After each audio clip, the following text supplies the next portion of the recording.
아나니아와 삽비라 사건을 어떻게 볼 것인가? 사도행전 5장에 나온 내용입니다.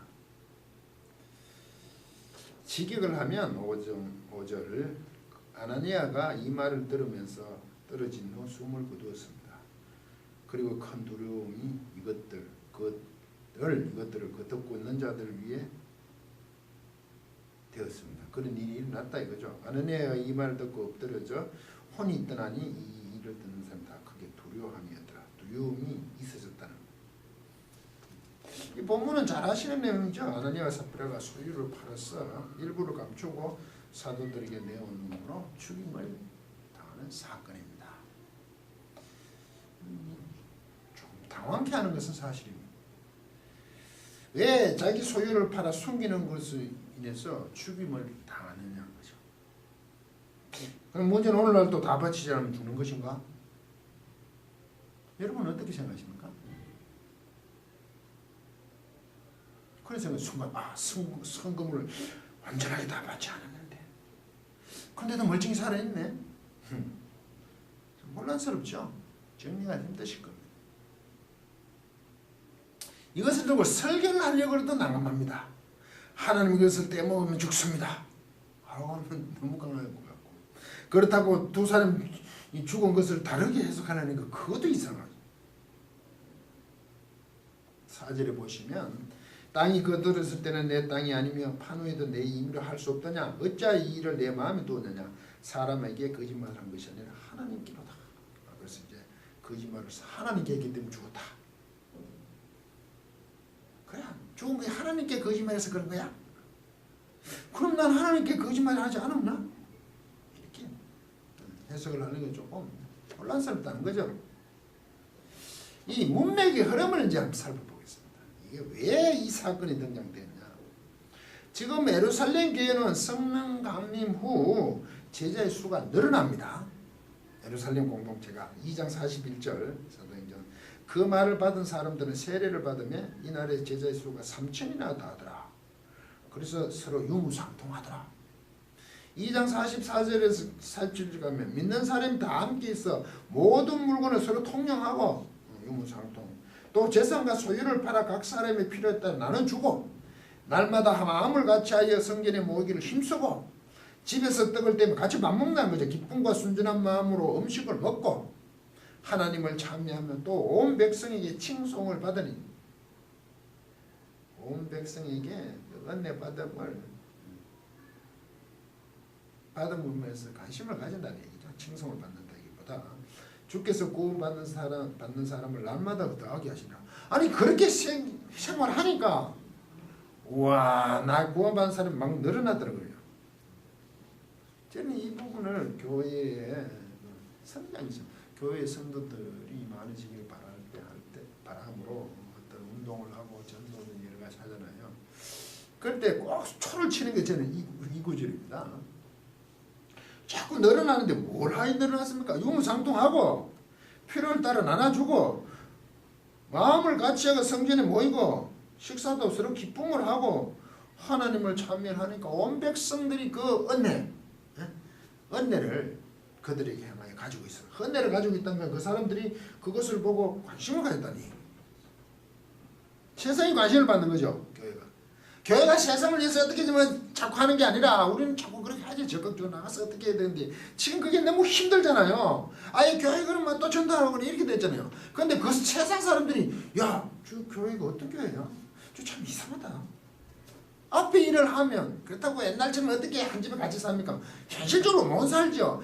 그것을 함께 하는 게 중요하다는 거죠. 같이 밥 먹고 의식주를 같이 하고 이렇게 한다고 같이 재산도 공유하고 이게 힘들지. 그런데 각각의 그 지역이 있으면 그들과 지금 함께하는 사고를 가지고 하나님의 은혜를 그들을 하나님의 받은 그 은혜 이런 일들로 만나 있는 은혜를 그들을 향하고 갖고 있다 이거 세상은. 그러면 그 사람들이 그 은혜 하나님의 은혜 있는 것을 가려서 은혜 받은 것을 보고 관심을 갖는 거예요. 물론 나가서 열심히 전도하는 얘기도 제가 부정하지는 않지만 이 부분을 자꾸 놓친다고 얘기하니까 제가 쫓긴다는 얘기를 하는데 교회가 교회에 나오면 세상이 관심을 갖습니다. 그렇지만 그런 것도 있죠. 무관심하죠 세상이. 그럴 때 나가서 또 선포를 하는 거죠. 이 부분을 좀 다시 찾았으면 좋겠다.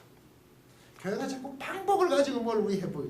그래서 대표적인 게 막 큰 걸 지르면 와 좋네 크네 뭐 저거 뭐가 있는가 봐 이렇게 모으려고 자꾸 했잖아요. 큰 건물을 짓는 것은 빛을 내서도 큰 건물을 지으면 사람들이 와서 다 채워줄 것이다. 지금 굉장히 힘들죠. 그러고 교회의 본질이 아닙니다. 이렇게 먼저 교회에 진행되는 것을 설명을 합니다. 이 표현은 히브리어적 표현이에요. 결론을 먼저 설명하지. 우리 연nhập법입니까? 저도 헷갈리는. 먼저 결론 마지막에서 결론을 넣는 귀납. 결론을 먼저 설명하고 딱딱 이 예제를 드는 걸 연역이랍니까? 네. 이렇게 구체적인 언급은 먼저 하고 나서 뒤에 하죠. 태초에 하나님 천지를 창조하시니라 하고 나서 밑에 땅은 어떻고 쭉 이해하죠. 그리고 창세기 5장 1절 보면 아담 자손의 계보는 이러하니라. 계보 족보가. 그러나 하나님이 사람을 창조하실 때 하나님의 형상대로 지으시되 막 쭉 설명하죠.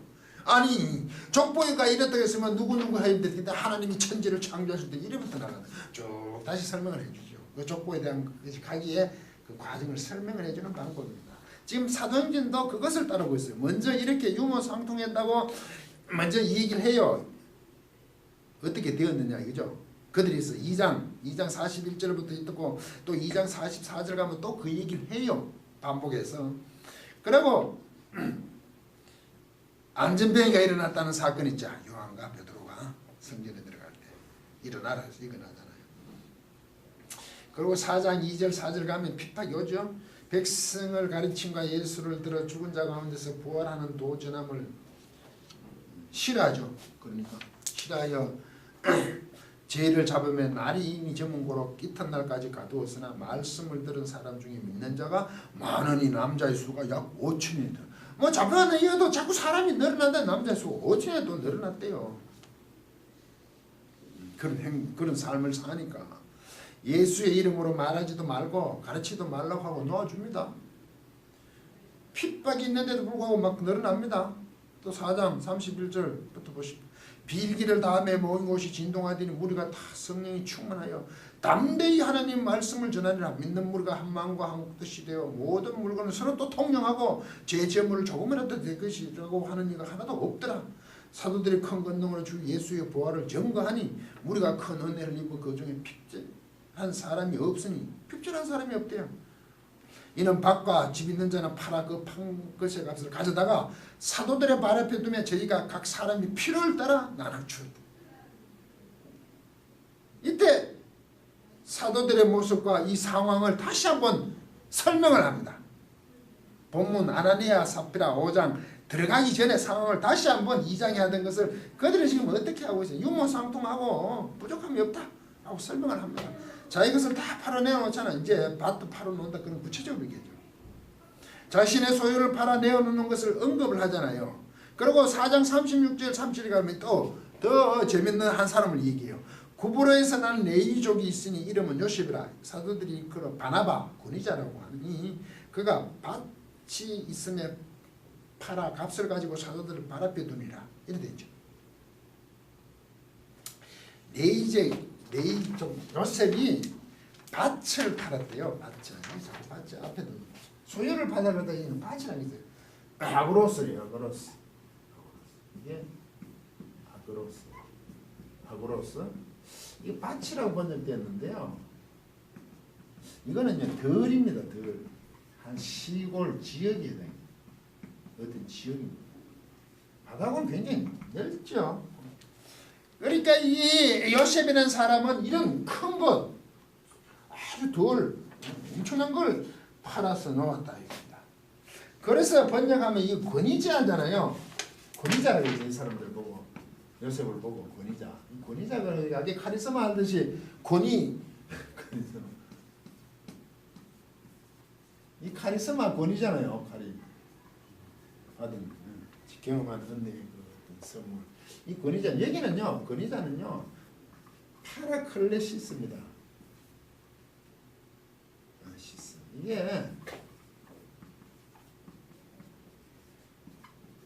파라클레시스입니다. 파라클레 칼레오.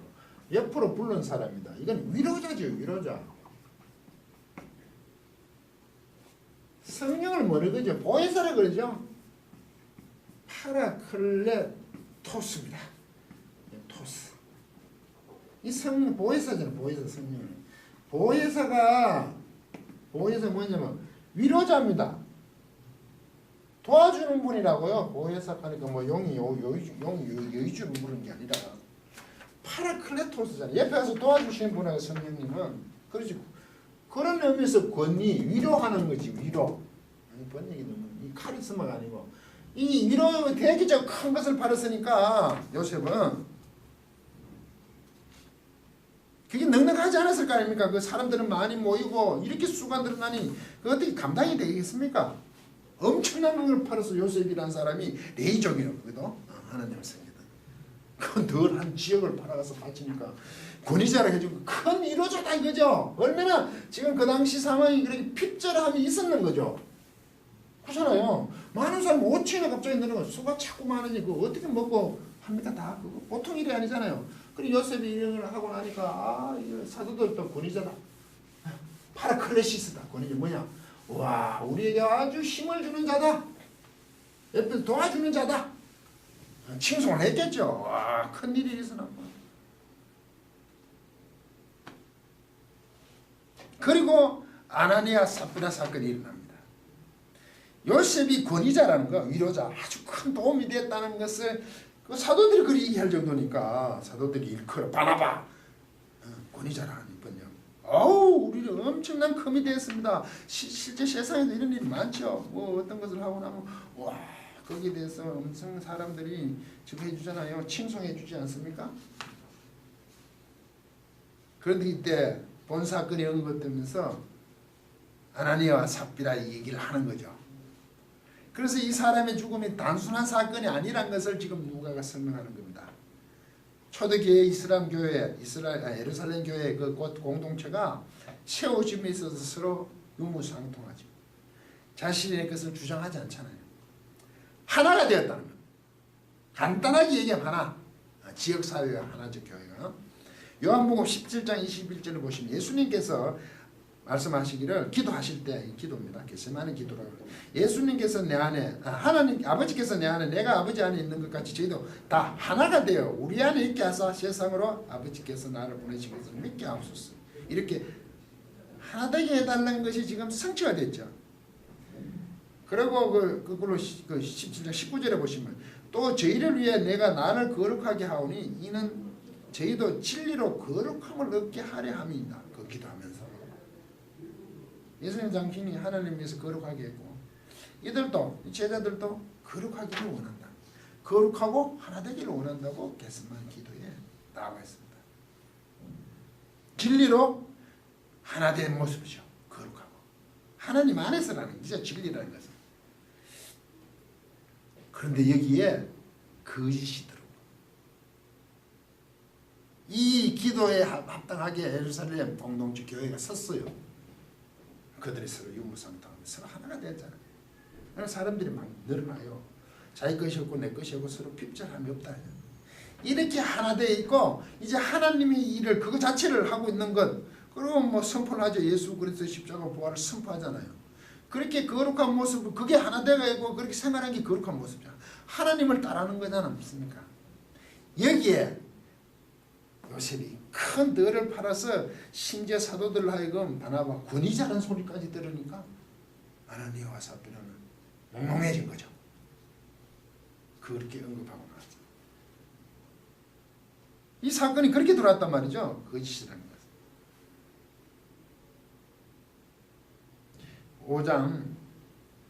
5장 9절에 보면 베드로가 고르되 내가 어찌 함께 있게 하여 둘이 부부가 주의 영을 시험하려 하느냐. 보라 내 남편을 장사하고 오는 사람들이 발에 문화 비를 했으니 또 너를 메어 나가리라 한데 이렇게 죽잖아요. 삽비라도 아내도 죽잖아요. 왜 함께 껴있냐 거예요. 이때 주의 영을 시험하는 거 결국은 주의 영을 시험했죠. 하나님을. 이때 주의 영을 시험한 것을요.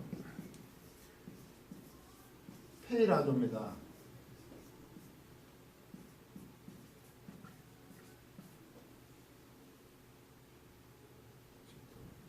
페이라죠. 이거는 시험하다고 자꾸 번역을 하는데 맞아요. 시험하죠. 그런데 테스트 개념이라고 지금 하지만 이 테스트 좀 다릅니다. 이거는 템포의 개념입니다. 사실은 페이라는. 우리가 말하는 이건 도키마주거든. 맞아요. 이것도 시험하던데 이건 분별로 자꾸 번역이 된대요.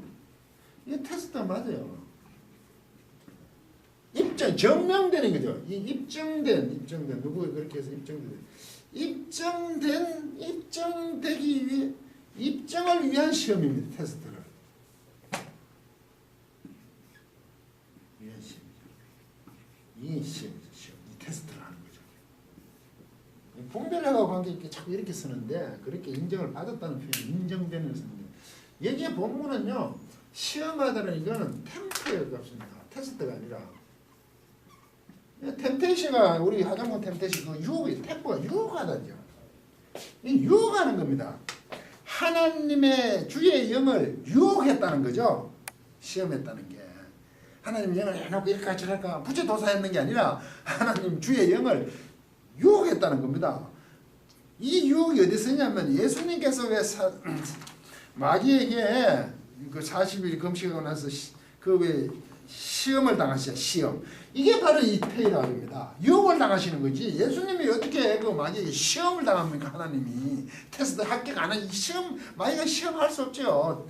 도끼맞이 할 수 없죠. 이게 입증되기 위해서 그게 통과해서 원래 그래 오셨는데 마귀가 예수님 정말 그래 하고 유혹한 거죠. 아니야. 그걸 이기신 거 아닙니까? 이 사람들이 주의 영을 유혹한 겁니다. 왜? 하나 되게 하고 거룩한 모습을 쓰는 교회에서 그 하나님이 주의 영이잖아요. 그렇게 세우신 그 영에 대해서 유혹한 거죠. 그게 아니라는 거죠. 아니기를 바란 거죠. 마귀가 예수님이 하나님의 아들이신 그걸 안 하기를 유혹하는 거죠. 거기서 탈락되기를 표현이 이상합니다. 복음 전파로 말미암아 하나님 나라가 교회에서는 예루살렘 공동체가 아주 확정되어 있지 않습니까? 세상과 구별되는 거룩함으로 성립됐잖아요.